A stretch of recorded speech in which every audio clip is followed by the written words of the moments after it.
Football is back, and so is winning season at MyBookie. Use promo code at mybookie.ag. That promo code is Gators to claim your deposit bonus for a limited time and get a free chip using the MyBookie Casino. Bet anything, anytime, anywhere with MyBookie using promo code Gators. Support for Gators Breakdown is also brought to you by Manscaped. Don't take a chance while trimming below the waist. Take 20% off. Get free worldwide shipping with the code Gators20 at manscaped.com. Gators Breakdown, because there's never a dull moment in Gator Nation. The Gators Breakdown podcast is ready to go. I am your host, David Waters. You can find me on Twitter at GatorDave_SEC. Coming at you with plenty more of fall camp coverage right here, getting ahead of this 2023 season. We'll hear from newly announced starting quarterback Graham Mertz. We'll hear from Jack Pyburn for the first time, and also we'll go back and listen to Tyreak Sapp as well. It's kind of just been so much content out there. And then, now with Sapp having a larger role with Justus Boone being injured, Pyburn as well, I decided, to put those two guys together in this episode. So quarterback heavy, defensive line, edge heavy as well right here on this episode of Gators Breakdown. Some really, really good interviews with these three guys. So plenty to discuss. Of course, there's always plenty to discuss at the quarterback spot, right? But we finally got to hear from Graham Mertz after he was named starter there. So we'll get to hear what he likes about this offense so much. And Jack Pyburn goes into his what he likes from Coach Mike Peterson and how he fits in this defense as well. And Tyreak Sapp now being a leader for this Gators defense. So lots to get into on this episode of Gators Breakdown, hearing from those three guys. So hit that like button, subscribe to Gators Breakdown if you haven't done so yet. You get those notifications when we go live like this right here. When we go, when you're subscribed, you'll get that notification when there's a new episode of Gators Breakdown about the drop. So leave a comment too if you want to. Leave some comments during the episode when we're talking about a certain subject, and you guys know I'll pop it up on the screen. I'll reference some of them as well.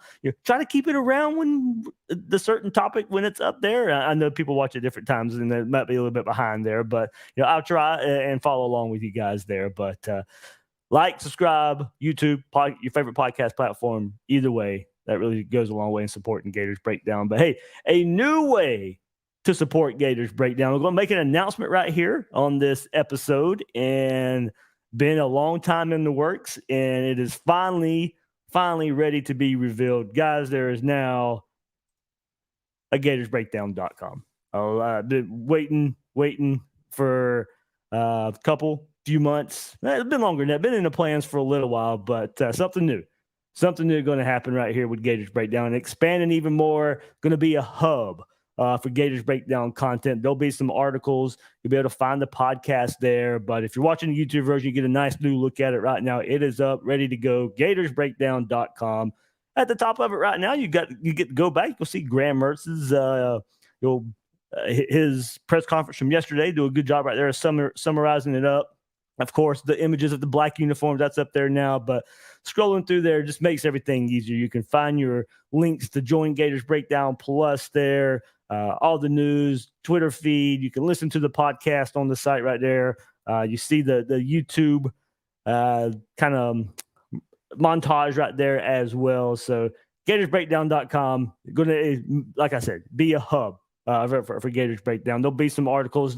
The in-depth parts will kind of still live in the podcast form. The going really, really deep into it. The website will be for news and getting news up there faster. But all the links there for you guys. You can go to the news page, and it will summarize, a lot of the recent articles that were, and the podcast links, recent podcast as well. You get your links to Gators Breakdown Plus. You can learn more about my history there. A link to the merch, sponsors, all that good stuff, even the contact form right there as well. So really, really proud of launching that and expanding Gators Breakdown, giving you guys even more there. So big shout out to Alan Thompson and his team at Stingray Branding for putting that together. Alan's a big time Gator fan as well. So Gators helping Gators right here and doing a really good job, him and his team, putting this website together for me. So hope you guys enjoy it. Hopefully I can keep you guys updated and give a lot more of Gators Breakdown out there. So like I said, summary of pretty much what Graham Mertz had to say yesterday in the press conference. Another one for Jack Pyburn will be up later today as well. So here we go. I'm proud to have that going. It's about time. So we'll see where it takes me.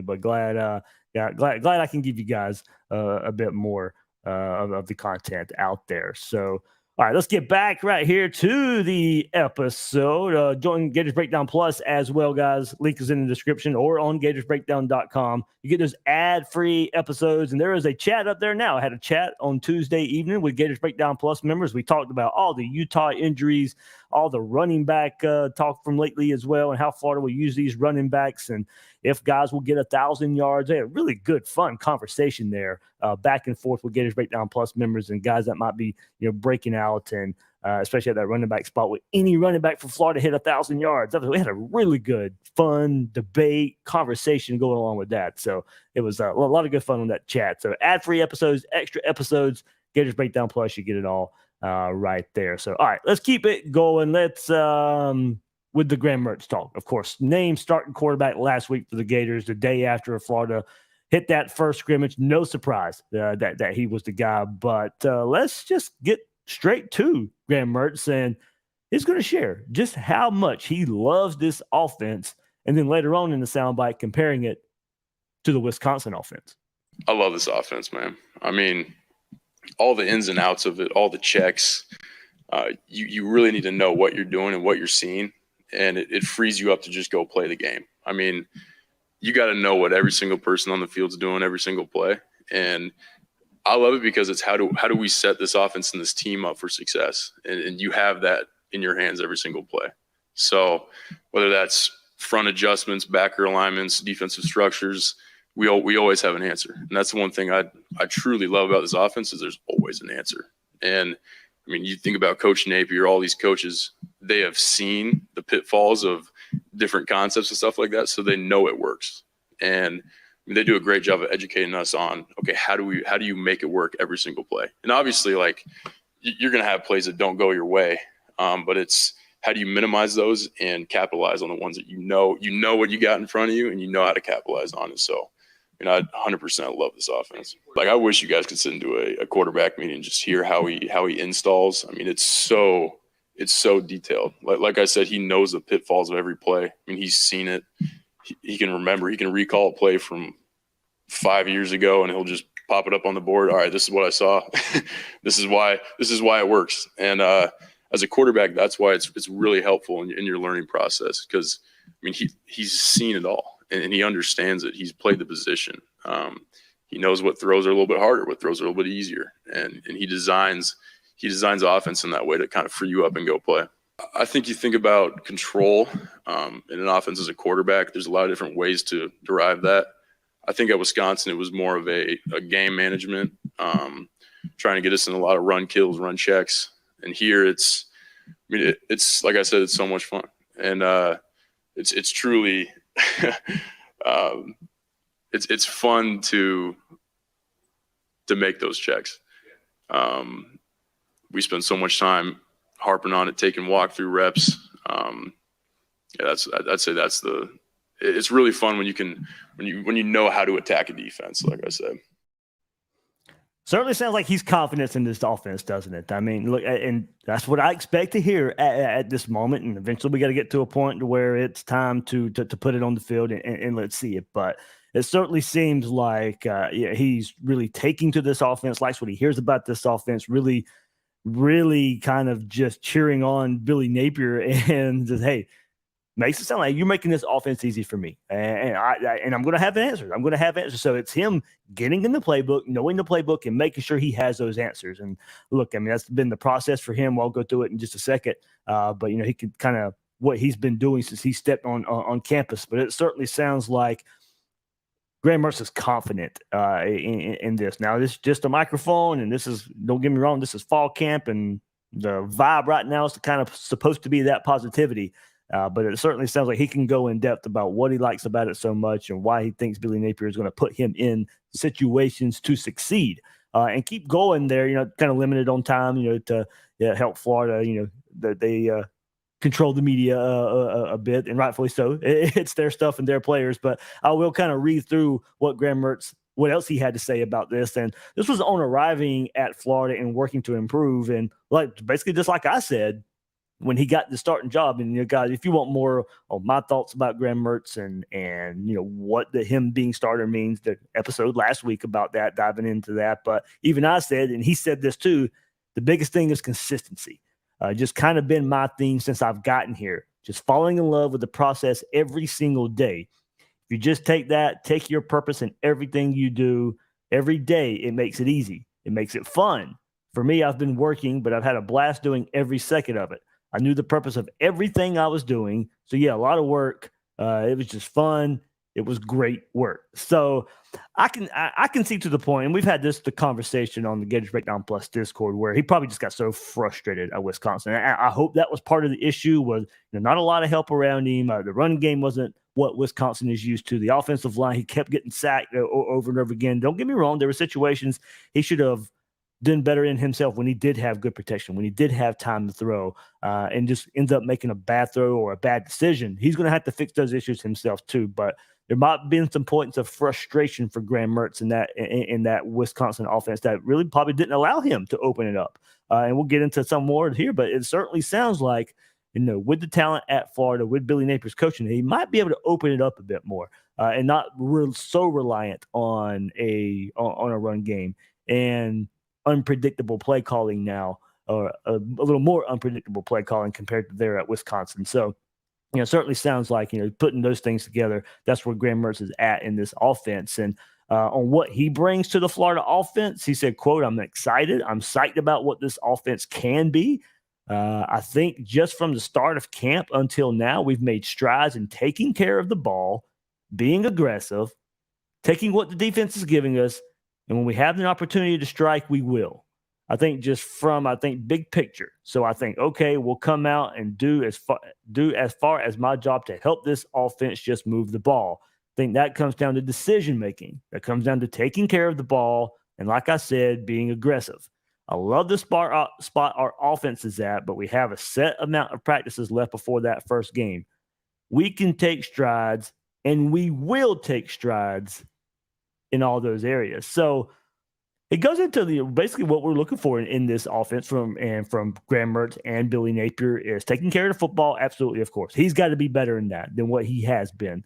Being aggressive. Now, he says he's back-to-back. It kind of sounds like he's contradicting himself, but no, he's not. Being aggressive, taking what the defense is giving us. You can be aggressive. And that, to me, that is throwing the ball down the field when that doesn't necessarily mean being aggressive and going out there and throwing the ball 40 times. It's being aggressive. As he says, when we have the opportunity to strike, we need to strike. They need to be aggressive in that mindset. And, you can be aggressive in taking what the defense is giving you. That means, fitting the ball into tight spaces, making your throws, and in certain situations, putting it on your shoulders and going out there and being aggressive and making those throws. Be confident. I think aggressiveness and confidence can kind of go along together there. But I think mostly it is when you are ready to take the shots, go out there and take those shots. Don't be afraid to take those shots. And look, a lot of that's going to be on those receivers to go out there and help him and beat those coverages and give him the confidence to go out there and throw the ball. Or if you're go back to 2020 and Kyle Trask and you have those offensive weapons he has to be aggressive, throw the ball up in coverage. If you got the confidence in your receivers to go up and get the ball. Now, we're a long way from knowing if the Florida receivers are anywhere capable of doing that. But he sits in here and says, you're taking care of the ball, being aggressive, taking what the defense is giving us, and strike when we can. So, all those things together, that's, where he says where he's at and where they're making strides, and they need to continue to make strides these next couple of weeks. To keep going, when he says he started feeling comfortable in the Florida offense, he goes, just about the process. I came in the winter, just kind of got the kitchen sink thrown at me. Really wanted to learn fast. But in this game, the only way to truly learn is to take reps. Everybody. Coach Napier always harps on it. This is a rep-based organization. I took that to heart. I was like, you know what? I'm going to try and find as many reps as I can, whether that's watching film in here, in the room, practice. So for me, I'd say winter was really understanding what this offense is about. Spring was okay. Let's transfer that knowledge. And then I think for me, this summer was a big stride. Just being able to kind of run these player-led OTAs with the guys, take that ownership of knowing what every single guy on the field is doing at that time. I say this summer was a big stride for not only myself, but the entire offense. So Graham Mertz getting together, we heard it all offseason. He's in the first one in the building, last one to leave. And he's now doing his led OTAs. Look, that's what he's supposed to be doing. He's the quarterback. He was going to be the starting quarterback. These are the things he's supposed to be doing. You don't get a lot of pat on the backs for doing the things you're supposed to do. Now, thank God we are hearing about these things and that he is doing them. It's a lot, you get critiqued a lot more for not doing these things than praise for doing these things, because these are the things you should be doing as a starting quarterback at the University of Florida. But the part where this goes back to Napier and his practice setup. Napier says it's a rep-based organization, and the way they set up practice and the quarterbacks are pretty much always throwing. I mean, look, there is a number one quarterback. He's going to get most of the reps, but there's a lot of reps being spread out, and that goes for every position. Just the way they structure practice. You got to go back when Napier was hired. We kind of went in really, really deep into this, and there's just stations, and they're just rotating these stations, and these guys are always getting their reps in practice. So rep-based organization. But I like what Graham Mertz said. I can do reps in the film room as well. It's not just the physical reps. So he's got to know this playbook. Him coming in when he did as a transfer, I mean, he's going to have to know this playbook from first page to last page, front and back. And being able to take that this summer. And from everything I know, he's got everything that I know and I've heard, he has full command of this offense. There's no lack of experience coming about where basically knowing the playbook. He's going to get the guys in the right calls, the right checks, and he knows this playbook. And he's even said it, that as long as I know it, it's going to make it easier for me. I'm ready to see if that's going to play out that way. Kind of extending that, but this is the funny exchange. This was pretty good here. On his current comfort level, and he goes, I think I'm very comfortable because that's where I find fun in this game.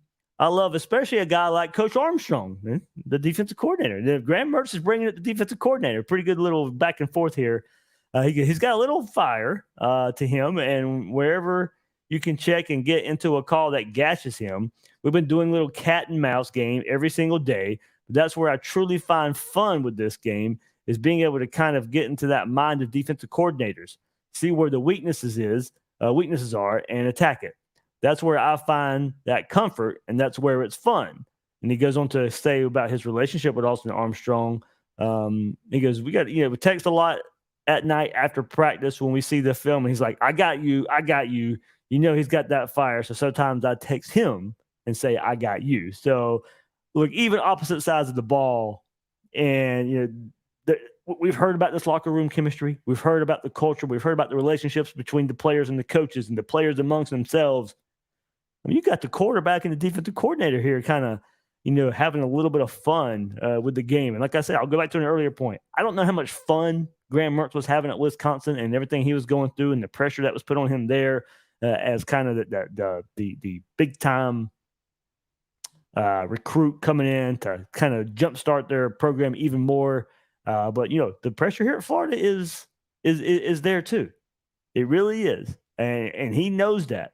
But to have this relationship with his defensive coordinator and to kind of see the relationship they have and the fun that they're having, I think that can go a long way in this culture that Billy Napier is talking about. And it's kind of cool that you get to hear a behind the scenes story of how they kind of cat and mouse with each other and kind of brag about each other when one of them does good against the other. But look, I just talked about that pressure. Graham Mertz gets it. He gets it. And that pressure, wherever he felt at Wisconsin, we know how much pressure there are at the quarterback position for the University of Florida. And he went into the history of it. And he goes, especially at a program like Florida, the history that goes along with that. You got to honor that every day. When I came on my visit, one of the first things I did was go look at the Heisman statues. Just spending time there, getting to know guys like Danny. It's been great to learn about the history. I came from one program that had a lot of history. Stepping into a new one, you gain that appreciation. You see the history everywhere you go, whether it's in the indoor, all the banners in here. You got to honor that every day. You got to know we're working for this team, the guys in the locker room. But there's a lot of weight that previous Gators have gone through to make this the place what it is.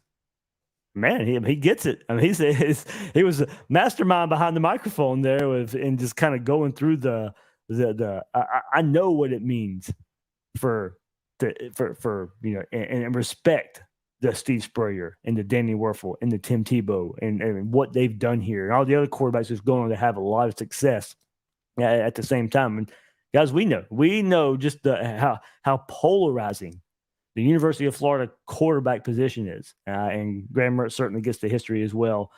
So it's going to be fun to see him kind of go through this season. Hopefully, there's a lot of success behind it, and he gets to feel, what these great Florida quarterbacks got to feel in the swamp when you got that crowd behind you, and he can be the superstar on campus and on ESPN all the time and stuff because of what you get with this position at the University of Florida. If you're doing well, man, you get lauded. If you're doing bad, that pressure that I talked about, it gets there. It can get to you. So he's going to have to be very, very strong-minded and focused this season. It sounds good on the surface right here. Of where we're at right now with Graham Mertz and him getting that starting mantle last week, everything sounds good. But now, right now it's still talking season, and there's a little bit more football with fall camp there. And I know behind the scenes that we're hearing, he's doing pretty good this fall camp and starting to feel a little bit better. But fall camp is fall camp, and we hear the positive around this time of year most of the time anyway. Now it's time to just we'll take it, and hopefully it means something. Hopefully all this positivity that I'm feeling and you're feeling out there, hopefully it does kind of translate itself into some more big wins for the Gators that that many people aren't expecting to happen here. Okay, let's go. I'll go through some comments here before we keep going and go on to the defensive side of the football. But let's see.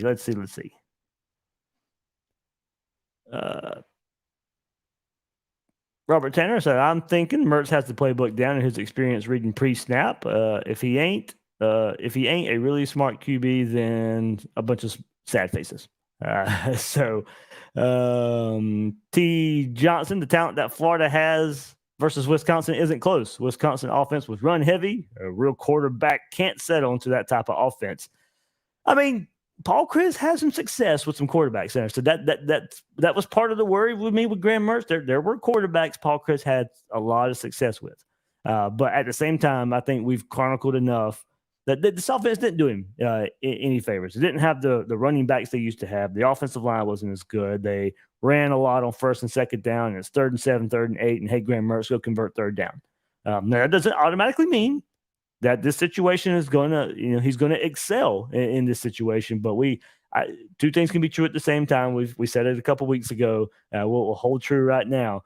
He could hurt the Wisconsin offense. The Wisconsin offense can hurt him. Hopefully, it was more the Wisconsin offense hurting him. J.C. Bloom, this will be the 3rd time I've said it on Dave's channel. I really think Mertz is going to play better than any quarterback we've had in a long time. We don't have to go too far now. I mean, Kyle Trask in 2020 and 2019, so not too far. I mean, only 2 seasons removed. Emory Jones in 21 and Anthony Richardson in 2022. So that was last season. So only 2 full seasons where we still haven't had. Now, don't get me wrong. You Jason, good point there. You don't want to have the roller coaster. You would like to have some stability. And hopefully that's where Billy Napier is going to get this quarterback room eventually. Hopefully it starts right. Look, Anthony Richardson was not a terrible quarterback last year. I think that gets kind of drawn out too much. He was not terrible. Was he what I thought he would be? No, I thought I was talking Heisman, Heisman-like before the season. Did not live up to that, but give the guy an average defense, and we're probably looking at Anthony Richardson in a lot more positive light. Could he have played better? Absolutely. I'm not saying that. But he was above average. I think overall above average, not where I put him way up here. But yeah, well, it wasn't too long ago. Kyle Trask was just slinging all over the field. But hopefully Billy Napier can get us close to something like that, and it's a little more constant right there at the quarterback spot. Let's see. Chris Sorley said, maybe I've been listening to Feinbaum and national media too much. I was a Sunshine Pumper just a month ago. So Chris going opposite of everybody else. He was a Sunshine Pumper a month ago, and now listening to national media and Feinbaum, maybe not the expectation of getting better. But yeah, Chris, I remember that. You were a lot more positive there. Like you said, maybe, look, we know for sure by now the national media not high on Florida at all right now. Feinbaum not either. Of course, from what I'm hearing, I don't listen to much Feinbaum, but I did see a lot of people in the Gators Breakdown Plus Discord talking about it as well, that he does not think too highly of Florida right now. So we'll see where that goes. Sorely, and I'll go to that point. Can Mertz read the defense? I'm not questioning his passing game. That's it. Pre-snap, I completely agree with you. Pre-snap, I think he's going to be great. He's going to be good. This is going to be after the snap. Can he make the right reads? Can he make the right throws? Make the right decisions? The defenses are going to be able to confuse him. There's some, a lot of different. Look, he played some good defenses in the Big Ten. Don't get me wrong, but when you played those, there's a lot of good defenses in that league as well. Not as many as the SEC, but there's some good defenses in that league. And when he played most of the good defenses, that's when he struggled. A lot of his positive stats came against the weaker competition out of conference and in the Big Ten. We need to see, a step up. With you got the talent around you at Florida. You got better talent, more talent around you at Florida. But at the same time, you're going to be playing some better defenses and more of them. So how does all that equal out? All right, Brandon McStay, Napier's offense isn't that complex. Just make the right read and deliver a few balls to be respectable. Don't need hero ball for him. Yeah, Napier really does try to make the offense easy on his quarterback. There's absolutely plenty of evidence of that. And you hear the quarterback say, there's always an answer. There's always a read. Now, that doesn't mean every play is going to work. We know that. And Graham Mertz said it as well. But for more times than not, there's going to be some answers. All right. Good stuff, guys. Good stuff. Getting that. Brandon brings up another good point. And did we have this conversation on, I know we've had it before on a chat, but over under Mertz passing 22 attempts. And I'm going to assume that's average for the year of 22. I'll go over that.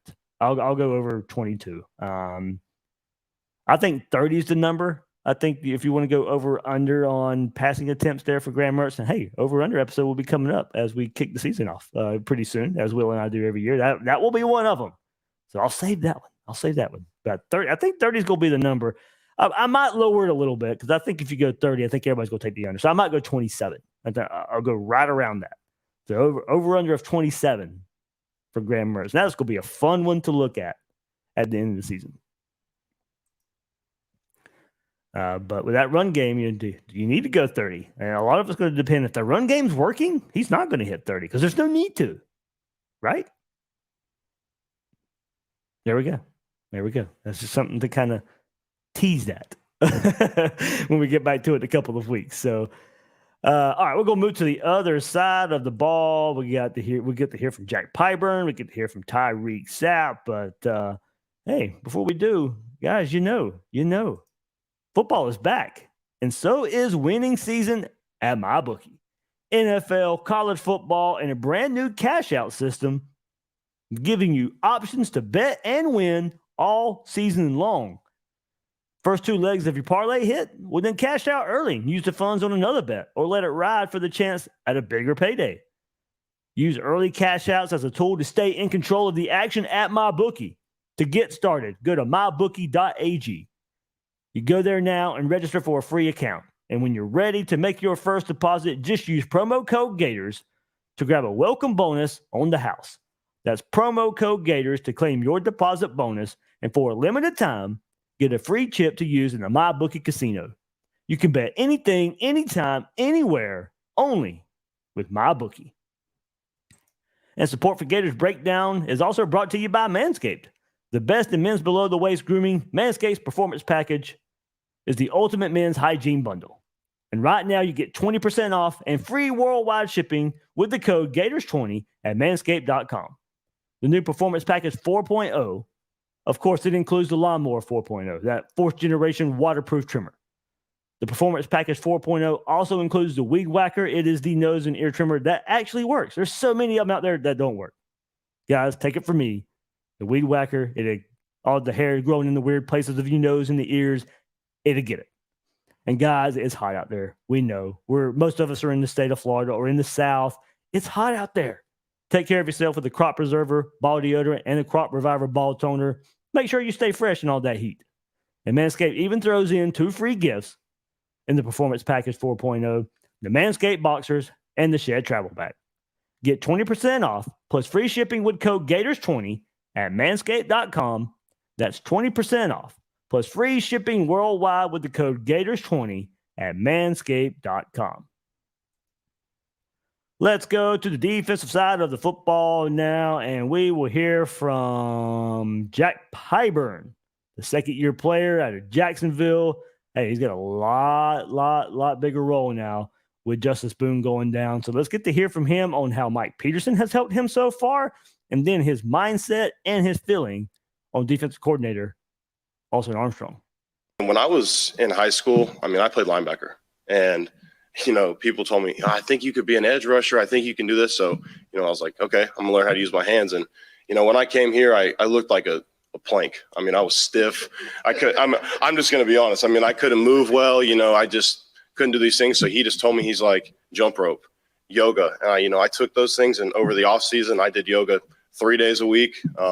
Yin yoga, to be specific, to get into tendons and ligaments. And now when you watch me play, and y'all are going to see, I don't even look like the same person anymore. So, it's just taking those little things from my coach. I implemented those things every single day and took them to heart. And then as well as just moves and stuff. When you play for a guy that's been in the league, he's been there, done that. It's so much easier to, take in that coaching because he's done it. He's been there. So, he's really worked on me with my double swipe. He knew, everyone knows I got power. I play aggressive, I play physical, but he's really helped me to, work on my hands, work on my speed, and be, owning that I can also be a fast and twitchy guy, not just a big power muscle. Try to go out, scrimmage, practice. It's all the same. At the end of the day, you're coming out with the same mentality.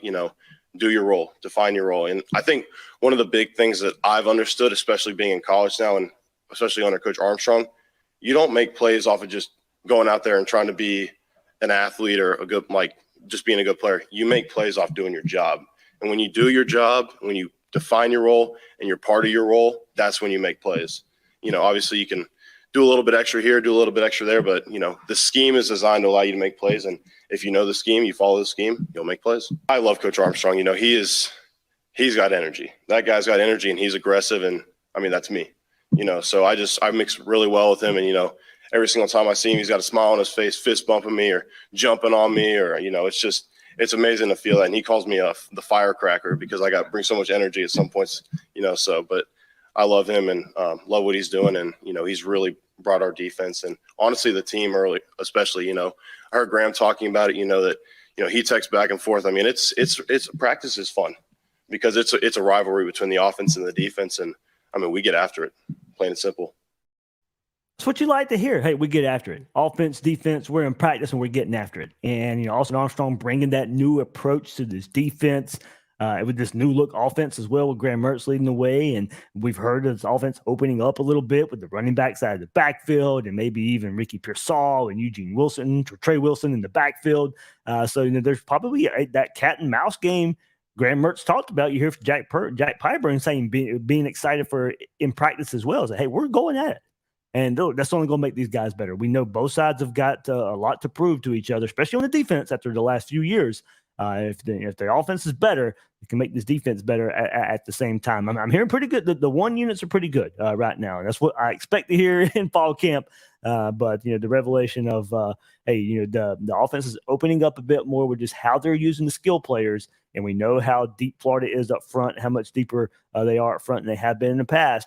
There's kind of good battles going on right there. But also, it's great to hear from Pyburn, not resting on his laurels and not resting on, hey, this is what got me to college, so I'm just going to continue to do the same things that I've been doing. No, that's not how it works. That is not how it works. You've got to you got to improve the things you were already good at, and then you got to really improve the things that you were bad at. And he's been doing yoga. He's been doing everything to get more flexible, become faster, become a more twitch-like player. And he kept saying over and over again, you'll see it when he's got a lot of confidence in himself. You'll see it when I'm out there. You'll see it when I'm out there. He said that a couple times in the press conference.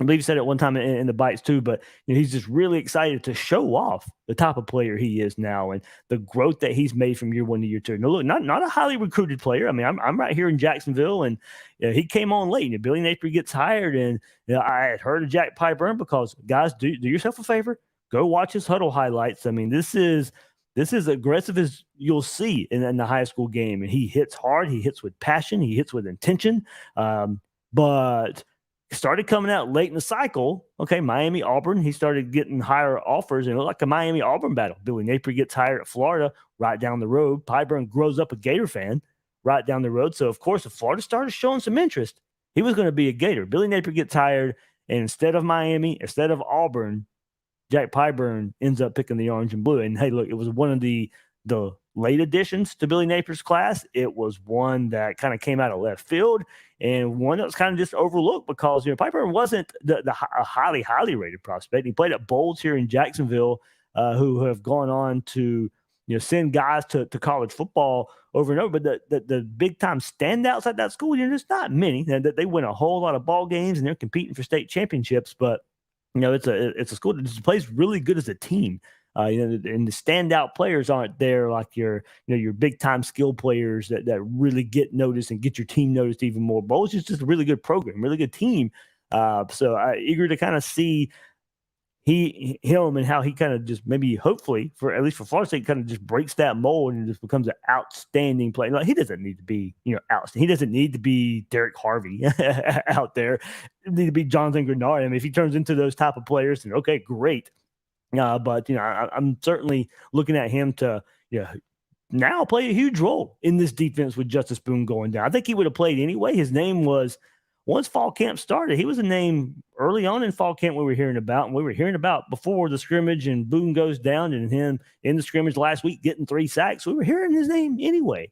But there's a lot of pressure now on this defense with Justus Boone going down, and he said that as well, and Pyburn goes on to say you feel a little bit more pressure to pick up your play or do extra things, but at the end of the day, it's about consistency.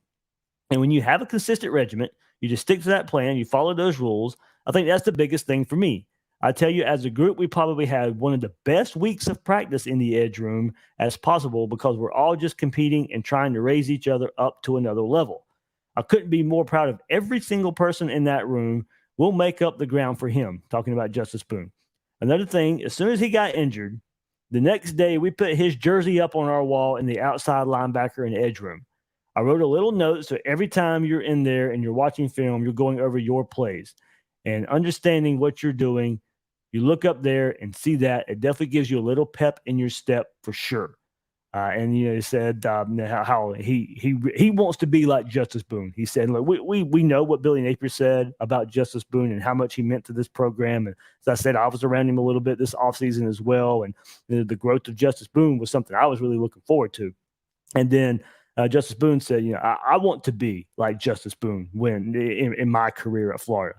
And then we heard Billy Napier say last week about Jack Pyburn saying he's got that Gator in him. Plus, that's how much Billy Napier thinks about him. Called Pyburn one of the most improved, if not the most improved player on the team from a year ago. So you're starting to see the links between Billy Napier and Jack Pyburn and Justus Boone. I'm telling you, this might be one player that I would not overlook this year. And now he's going to have even more. Unfortunately, in some ways, will have even more of an opportunity because of the Boone injury. So one player that I think is going to get a lot of playing time out there coming up with Boone's injury, but also because he earned it. He went out there and earned it. He was going to play. He was going to have some reps on this field. And then on his wrestling background, that's going to go a long way for him as well. And he goes, I think wrestling helps you in football, especially on the defensive line, when you get in really weird positions where normally your body should just go down or twist, but just put your body back into position that allows you to be in position to make a play. So I think that's been an amazing thing. It teaches you core strength, balance, all those things. So extremely blessed that I made that decision to wrestle. And it's definitely translated to football. I mean, how I take that is, being able to beat blocks, be able to contort your body, all those things that he's going to have to go make the tackle at times. And big time wrestling background, going back to his days at Bowls, and knew that about him too. I mean, this guy is a workout machine. I mean, he wakes up, I think the story, 4:30 in the morning. He's always carrying a jug of water with him everywhere he goes. Drinks 2 gallons of water a day. He's just a workout machine. He's going to put in the work. Hopefully that translates into a physical performance on the field. But as far as effort goes and knowing what to do, you're probably not going to find many more players on Florida's roster that's going to do it as well in that regard. Now, hopefully there's not many. You heard him. He wants to grow. He wants to grow his physical limitations. He can go into doing the yoga, going jump roping, building that speed, building those muscles up in his body that he's not used to working out to go out there and get faster. He's going to do the little things. Hopefully that translates into him. That translates into the big things for him. So to kind of take us to Tyreak Sapp, this is a pretty good one. Pyburn was asked if he was the best wrestler on the team. He goes, "There's a big debate between me and Tyreak Sapp. He was a pretty good wrestler. We've been debating on maybe lacing him up one day. I don't know if Billy Napier will let that happen, but maybe so." But he goes on to say, "Wrestling shape is a whole different shape than football shape. Definitely not right now." So had a little bit of fun about the wrestling aspect of the background there for Pyburn in one Tyreak Sapp. But excited to see what Tyreak Sapp brings to the table to go along with Jack Pyburn. But Sapp is now a guy who it looked like he was going to maybe be more of a defensive tackle. Probably still could play this role a little bit now that he's going to play that Justus Boone is out. But Tyreak Sapp was a guy you guys know. Coming out of spring last year, I was so high on, and maybe now the production is going to come a year later. Maybe I was a year too early on Tyreak Sapp. But let's hear from him and his thoughts on this defense, how deep they are up front, and how walkthroughs are helping that side of the ball. I think I play more of a bigger role as more of like a leader and a guy who the defense is going to look forward to me making plays and actually starting that fire, because you always need a guy on the defense who can start a fire. But when we get that fire rolling, we need everybody who can contribute, let's throw the wood in the fire and make that fire blaze. A lot of big guys at defensive tackle, or how do you feel like you fit in that rotation? I think I fit in pretty well. We got some huge guys who can go out there and play, but I call this the war of attrition. You got to go out there. You got to last. I think our big guys can last. They can go out there down after down, drive after drive, and make a difference and be very, very destructive as well as myself. It's a lot of high competition. Guys are deep in certain positions, and guys are battling for spots out day in and day out. You can't really too much miss days, because you got guys who can play, who are just as good as you, who can take that step in a matter of a day or a week, no matter how long it takes. And this is just a battle, but it's healthy competition. And we take it as it comes, and we just compete with each other because we understand that iron's going to sharpen iron, and it's going to make us better players regardless. How's the competition on the D-line? Coach Armstrong said there's 7 guys competing for 2 spots. Yeah, it's a whole lot of competition, but I look forward to it every day, and I encourage my brothers to come out to bring their A game and bring everything they got to practice, so that we all can get better, not just think about ourselves, but just for us all, and trying to just focus on what we need to do to take a step personally, but at the same time, collectively, what can we do as a group to improve? A lot's been made about the way you guys are meeting, yes, kind of going out and walking through, going out, coming back in. Can you really see a difference in that? Yeah, because it's a lot of reassurance. The coaches want us to reassure. The coaches want us to ask questions just to make sure and be clear that we know what we're doing. And then if everybody can be on the same page, and as we build that chemistry through those walkthroughs, through those pre-practice walkthroughs, us watching film together and then pointing it out. And sometimes not even the coaches figuring out the problems, us figuring out our own problems and making solutions for ourselves. So that's just the main thing, and that's the difference. Right. Has that helped the back end kind of get on the same page? Yes, for sure. Yes, for sure. We talk to each other a lot. We try to see what each other like, how we always talk to the linebackers. How long do they want me to hold this double team so they can feel, or the linebackers might say, "Hey, I got you, I'll cover. If I pull up, the lineman will pull off, and then you can go make the play." Just figure out ways and solutions just to make everybody overall better. Man, love hearing that from Tyreak Sapp. Finding solutions. Well, that's what this defense needs. And figuring out their own problems, that to me, that goes a long way. Because you're the 11 guys that are out there on the field.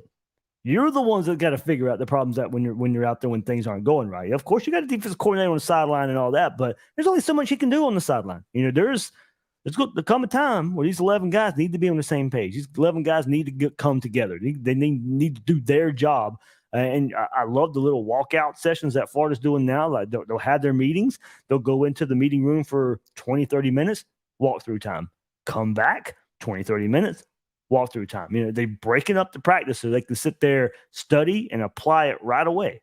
And don't make communication better. You heard Tyreak Sapp say that every level is going to benefit from certainly from the defensive front being better.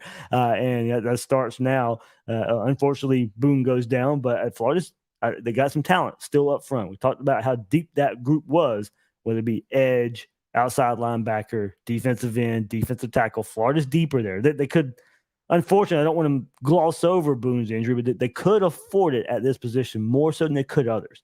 Now, don't need any more to happen, but that was one place they could afford it. So, and I love Sapp's mindset. I want to start the fire. It's my time to step up. It's my time to be a leader. This defensive front. There's going to be a lot on us, and I think they're taking it as a challenge. The talk of being better, I think, is a challenge. It's not I'm not getting the vibe that it's they're going to take that reputation already and just, not live up to it and just say, okay, we already made it because of people are already feeling good about us. No, they still got to go out there and prove it. And I think they have the mindset to go out there and go out there and prove that to themselves and live up to what we're putting on them. And that's where this whole team should be at.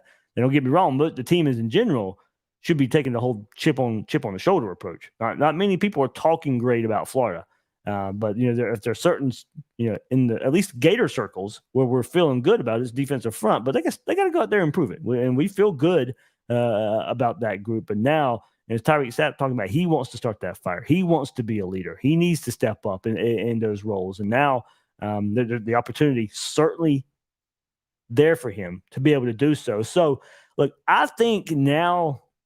He's probably, the coaches know 10 times more than I ever would. They'll forget more football than I'll ever know anyway.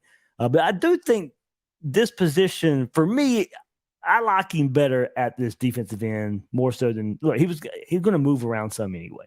But more suited for him at the defensive end role than the defensive tackle role. I feel better about him there anyway. And it allows him to get on the field more as a defensive end type player, a position that he was known for in high school. There at St. Thomas Aquinas. And 100 tackles, 21 and a half sacks, 5 fumble recoveries in his career. That's what he's had experience playing in that role.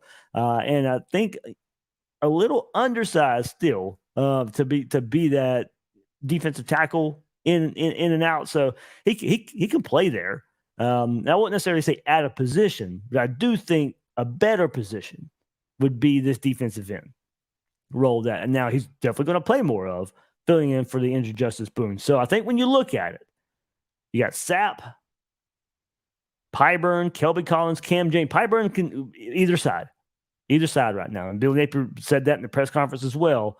He can play the jack, he can play the F. And those are the two positions. The jack more the outside linebacker type, and the F more the what Sapp is playing with the hand in the dirt defensive end. So Sapp, Pyburn, Kelby Collins, Cam James, Quincy Ivory, that F spot for Florida.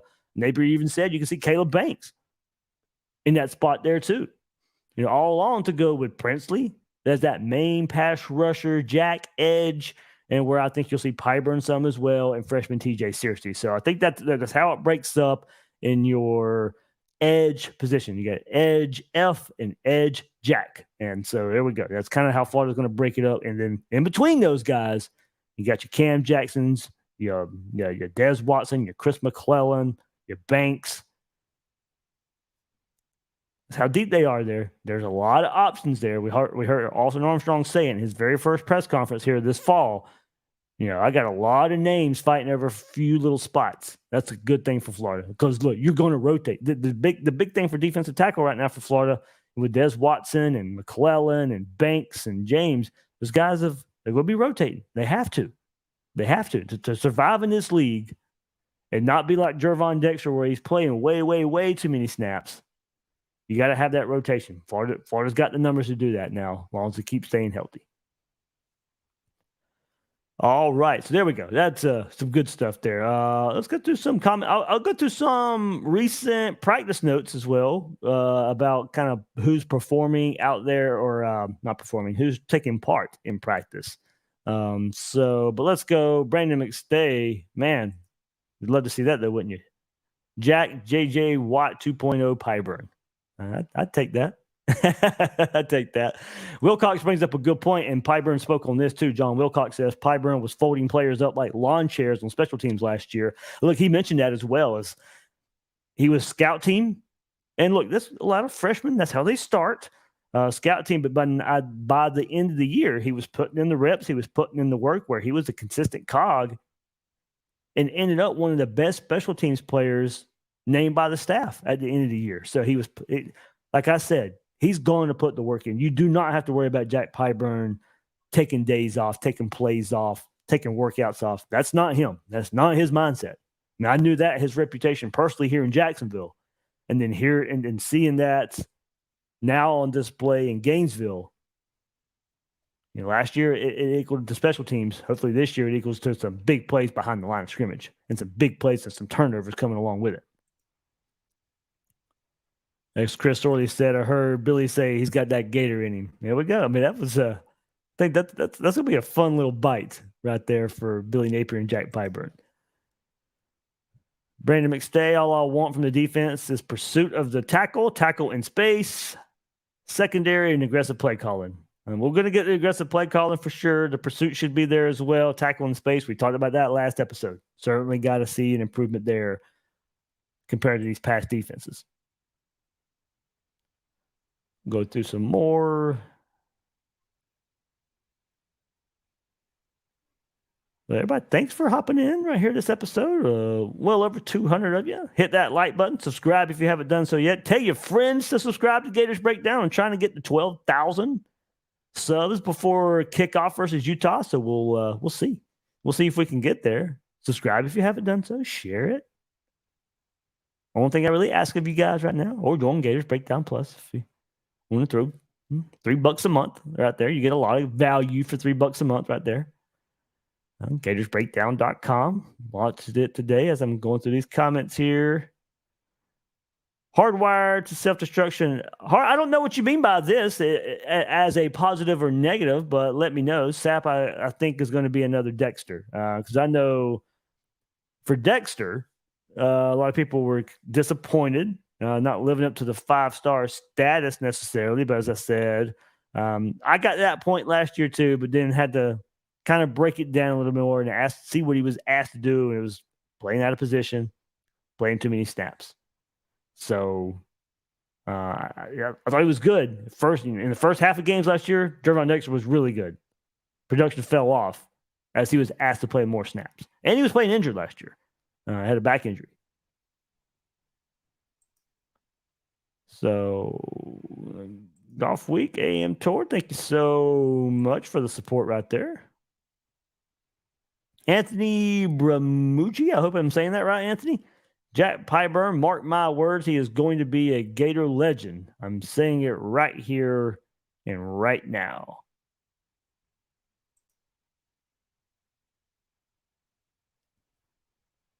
All right. I believe Nathaniel says, I believe Sapp will do pretty good, but we don't really know. Yeah, man. I mean, I'm hoping so. I was like, I hope I was a year early on Sapp. And I remember the spring game last year. I said, don't take too much in spring games. Maybe I fell for it a little bit last year. And when I was trying to, look for some players that would break out, and Tyreak Sapp was one I put that label on. Maybe I was a year early.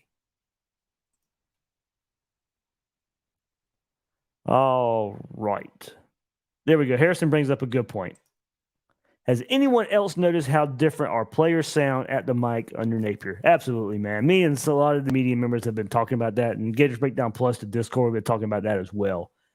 These guys have their heads on right. And being able to hear, Tyreak Sapp, to me, is one of the best personalities on the team. He's funny, but even here, he was breaking down the game pretty good as well. Now we get to hear from the starting quarterback, Mertz, and how excited he was for this offense. And Pyburn was a young player, but really, really, part of his press conference yesterday too was just talking about how he needs to look respectable everywhere he goes. If you want to be treated with respect, you need to look respectable. It's something his dad instilled in him as well. But I think, ETN last week was a second-year player who's talking like a veteran as well. I mean, Billy Napier, we can take the culture conversation too far, and it's a lot of – look, at the end of the day, down the road, it's all going to be about wins and losses. I mean, that's what it always going to come down to. But we will never be able to say anything bad about Billy Napier, about the culture of the team, the type of kids he's bringing in. I don't think we're ever really going to hear all that much about, that stuff. I think we'll thank him for that, whether, hopefully it's way, way, way down the road and he's leaving for whatever reason at Florida, or if it just doesn't work out in the near future. We're not going to be able to put, bad players, bad culture on him. He's bringing a lot of good people, and not just the players. I mean, even the players mention it. Every time they're asked about it, it's the janitors in the hallway. It's the assistant coaches. It's all the support staff that goes along with it. Billy Napier's putting good people in the Florida Gator program. And forget about good football players. I mean, you're not going to have good football players if you don't have good people around them. And I think Billy Napier knows that. He sees it. It starts with him. And that's another reason why I hope it works out so well for Billy Napier. I mean, he's doing everything right. And I hope it really, really equals to wins this year, down the road, because the man's going to do it the right way. But yeah, certainly going back to the point, these guys, they speak well. We've gotten more out of these press conferences than I ever remember getting out, and it doesn't matter who it is on the microphone. I'm really enjoying it. I'm really enjoying the players Billy Napier's bringing in here. And I've got to hang out with them a good bit, the last couple of years. Thankful for NIL a little bit. We get even more access to these players. Shout out to Florida Victorious there. But all the events that they do, and Gator Collective last year, we get to hang around these players. And I shot a commercial with a few of them, with Montrell Johnson and Justus Boone and Derek Wingo. I mean, they're fun. They're fun people to hang out with. Never mind the fact they're just Gator football players. They're fun people to hang out with.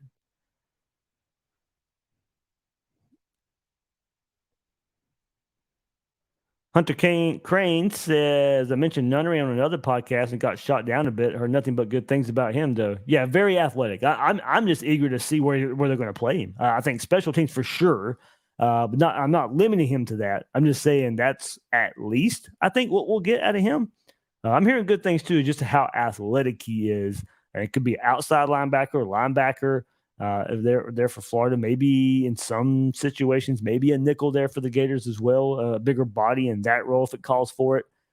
So Nunnery, I think you're right. He is getting overlooked, and I'm not hearing like what I was hearing maybe for Pyburn or something like that. But I have heard that in some instances, he's everywhere.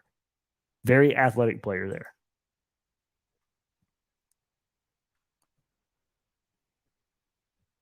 All right. Good stuff, guys. Really good stuff. Hopefully you enjoy the website, gatorsbreakdown.com.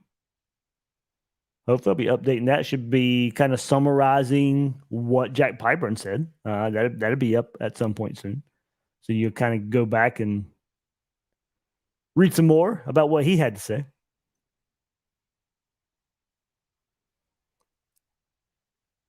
But there we go. That'll do it. Fun episode. Finally get to hear from a starting quarterback in Graham Mertz, Jack Pyburn, Tyreak Sapp. Really, really good stuff from all three of those guys. I am the host of Gators Breakdown, David Waters. You can find me on Twitter at GatorDave_SEC. Guys and girls out there, thank you for joining me on this episode of Gators Breakdown.